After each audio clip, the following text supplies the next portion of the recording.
where horror lies. Hey guys, Rob from Georgia here with you. I'm your regular Wednesday evening host here at BodyBags. It is week 441. It is the beginning of a new month. It is random week, but not so random here as we're delving more into some Italian goodness, compliments of Shameless, compliments of one Massimo Dallamano, who I'm still really new to as a director, but he's really not, I think, he doesn't have that many films under his belt, but he was a cinematographer, and I'm pretty sure he shot A Fistful of Dollars and For a Few Dollars More. He was the cinematographer on those two films.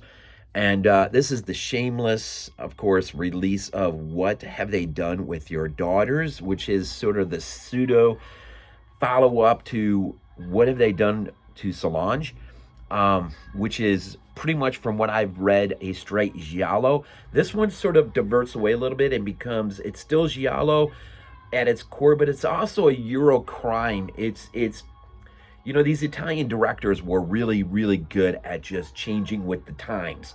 I don't know if they get enough credit for that. And so it's a polizia teschi, I think it's how you say it. It's a Euro crime. There's a lot of chase scenes. If you ever seen Amsterdam, and you got that incredible boat chase. Well, there's a pretty incredible bike chase where one of our masked killer's got a motorcycle helmet on that we'll see from time to time. He's on his motorcycle, and it is a pretty effective chase, I will say that. So it's got its action sequences, but this movie really, its laurels rest on police procedural matters. And I wasn't sure what to think coming in. I read quite a bit on this movie. I was really ready to just be freaking depressed when I got done with this. And not that I kind of wasn't, but it wasn't, I'm just going to be honest, it really wasn't quite, maybe I just built up my expectations so freaking high that when it ended, I wasn't left quite the mess that I could have. I'm going to just say straight up, this deals with underage girls, a prostitution ring that sees those who are in control of it stretch right up to the highest levels of government, and there's scenes, there is nudity, and the implication is these girls are minors. Now, I don't think the girl in question here is a minor who's on film. It's not a lot, but it's enough to create for some very unnerving scenes in the sense of the bigger picture that weighs pretty heavy, and that is what's going on. In fact, it's interesting. The movie opens up with a girl who seemingly has committed suicide, but very quickly it's ascertained that it's realized that she has not committed suicide. In fact, that she's been murdered. And this leads from one step. It's like a domino effect, right? You line them up and you tap it, and then boom, they just start to go. And one thing leads to another and to another. And you got this investigator, the first one who's on scene, Valentini, I think. Yeah, Inspector Valentini. I had to write some things down here. Played by Mario Adorf, who's freaking fantastic. This cast, man, is freaking lights out.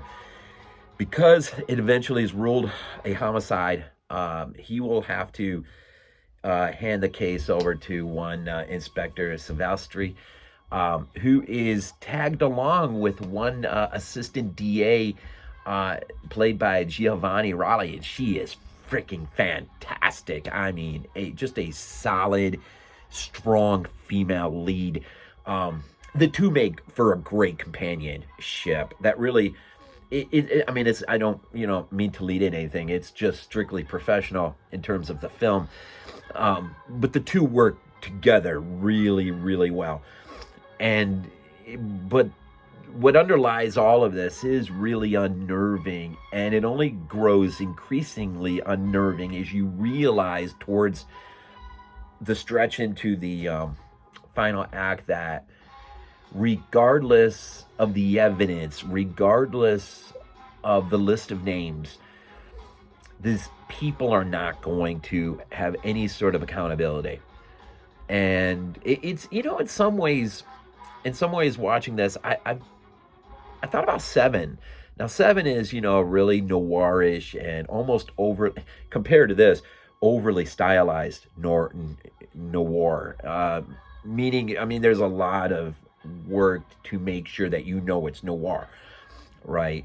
But the procedural aspect of it is it's really small compared to this movie, which much of it rests on the procedural aspect, which I found absolutely fascinating.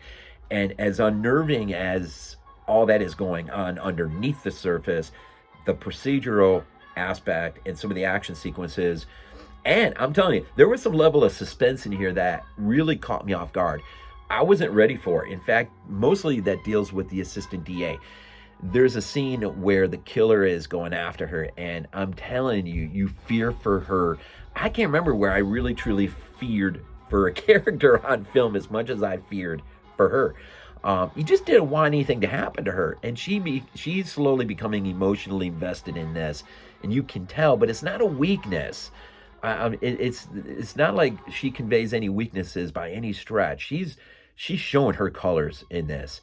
And it just really makes for an interesting film in just the idea of the detective work, the leads, the you know, the victory, the triumphs, the defeats that come along with, I would imagine, most detective work. I mean, you know, just when you think you got it in your hand and you're about to nail it, boom, it's gone. It's lost for whatever reason. And I was really taken back. I was sucked into this. I'm gonna just be flat out honest. I mean, I don't even know if they needed to show the level of nudity that they did show in some of the scenes. I understand the context. I understand what's being worked out here. And maybe it was, I don't know, maybe it was needed, but it just felt, I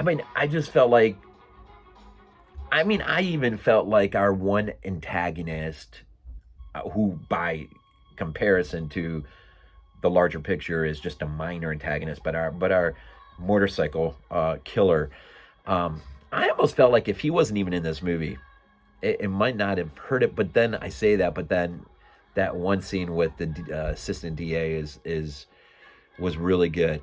And some of the chase scenes, like it sort of broke up.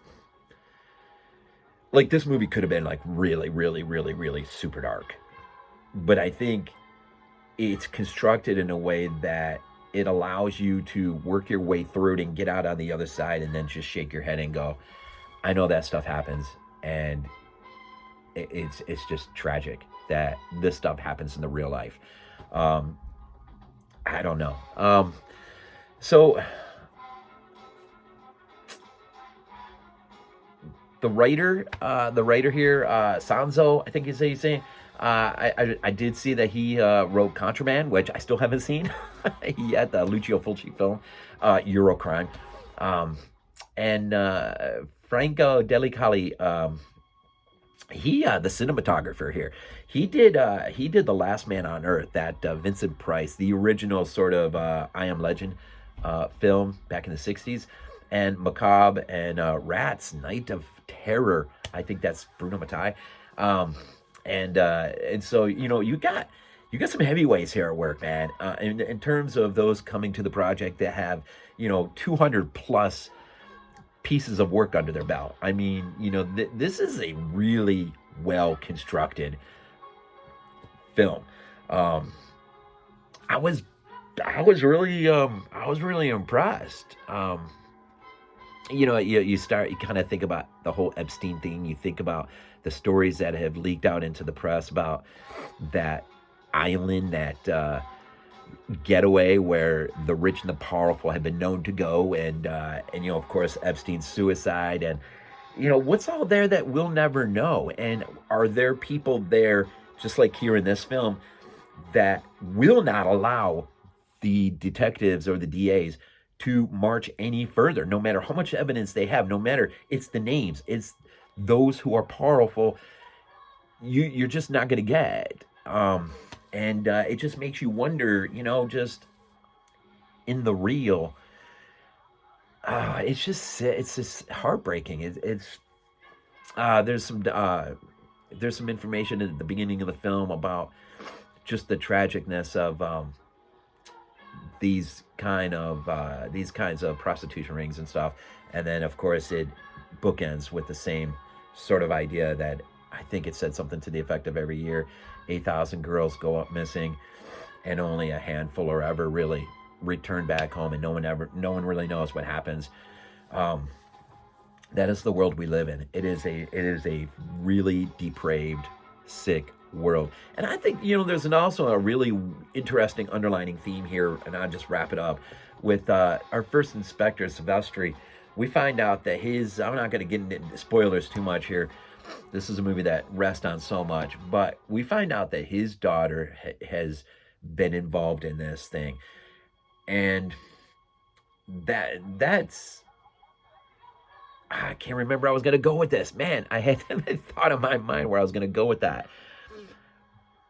But it does allow for one, it does allow Mario Adorf some extra screen time, because once he shifts this investigation off, you think it's for one reason, but it's for another. But then you find out that his daughter's part of this thing, and it raises the stakes. I guess, yeah, all the way through this movie, man, stakes are just increasingly being raised to a whole new level. And it's an intriguing film. I mean, you know, like I say, I kind of thought about Seven a little bit. I thought about Amsterdam, you know, with that chase, except in there was a boat, right? And I was really impressed with the investigative aspect of this movie. And if that's all this movie was, I still think I would have loved it, because it just worked. It worked for me. So what have they done with your daughters? A Massimo Dallamano film. It is definitely probably not for the light of heart. I would say definitely if things like this work on you extra heavy, I would just avoid it, definitely. But if these things don't, and you've never seen it, and you're really into the detective aspect, the police procedural, which I found just absolutely fascinating to watch, and as well as some of the giallo quality inherent in this film. They both work together pretty well. There are some surprises along the way, and but then, like I said, you sort of reach this conclusion where it's just like all the wind has been taken out of the sail. But it's interesting with Inspector Silvestri. I think in the end, sort of like Morgan Freeman in Seven, I think, if I remember, he's going to retire because of just everything that's happened, and I think he changes his mind.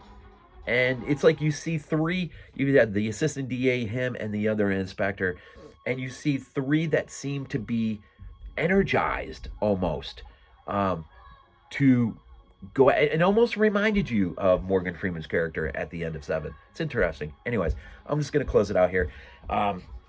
Interesting, very intriguing film. As always, leave these things off with Go Bills.